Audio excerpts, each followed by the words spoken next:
آپس میں مقابلہ شروع ہوا، عامر رضی اللہ تعالیٰ نے تلوار ماری لیکن وہ لگ نہ سکی اس کو۔ اب اس نے وار کیا تو حضرت عامر رضی اللہ تعالیٰ عنہ کو لگا۔ مقابلے کے اندر حضرت عامر رضی اللہ تعالیٰ عنہ اگر وار کرتے بھی تو اس کی ٹانگوں تک ہی جاتا، یعنی کوئی اس کو نقصان نہیں پہنچا پا رہے تھے۔ حضرت عامر رضی اللہ تعالیٰ عنہ زخمی ہو گئے تو پھر اس کے مقابلے میں شیر خدا حضرت حیدر کرار رضی اللہ تعالیٰ عنہ حضرت علی آئے، اور حضرت علی رضی اللہ تعالیٰ نے آتے ہی کہا انا الذی سمتنی امی حیدرا، میں وہ ہوں جس کا میری ماں نے نام شیر رکھا ہے۔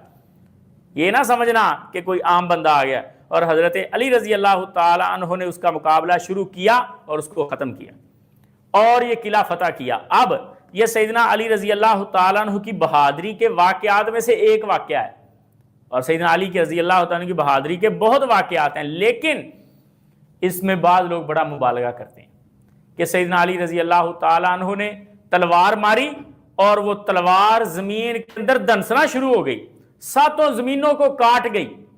علامہ احسان اللہ زیرسی صاحب یہ واقعہ بڑا خوبصورت انداز میں بیان کرتے تھے شیعہ کتب سے کہ حضرت علی نے تلوار ماری اور 7 زمینوں کو کاٹنا شروع ہو گئی، یہاں تک کہ 7 زمین کے نیچے جو بیل ہے جس نے اپنے سینگوں کے درمیان زمین کو اٹھایا اس کے سینگوں تک پہنچ گئی۔ اور جبرائیل علیہ السلام اللہ کے پاس گئے اور جا کے کہنے لگے اللہ رب العزت نے فرمایا ہاں جبرائیل بتاؤ کیا ہوا؟ کہتے حیدر کی تلوار چل گئی ہے، تو اب بتاؤ کیا کرنا ہے؟ اللہ تعالیٰ نے کہا مجھے کیا پتا، جا کے روکو کسی طریقے سے۔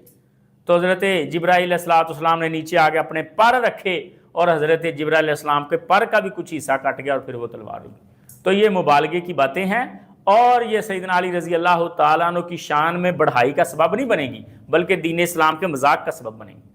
حضرت علی کو اللہ نے اتنی شان عطا کر دی ہے اور صحیح روایات سے اتنی شان ثابت ہے کہ آپ کو کسی جھوٹی روایت کا سہارا لینے کی ضرورت نہیں ہے۔ پھر حضرت علی نے خیبر کا دروازہ اکھاڑ دیا اور اس کو ہاتھ میں اٹھا کے پھینکا اور پتہ نہیں کہاں جا کے گرا۔ یہ سارے مبالغے والی چیزیں حضرت علی رضی اللہ تعالیٰ عنہ نے فتح خیبر کے موقع پر ایک اپنا کلیدی کردار ادا کیا، اور صرف خیبر کے موقع پر نہیں، ہر جنگ میں حضرت علی رضی اللہ تعالیٰ عنہ نمایاں ہی ہوتے تھے، لیکن ضعیف روایات کا سہارا لینے کی ضرورت نہیں ہے۔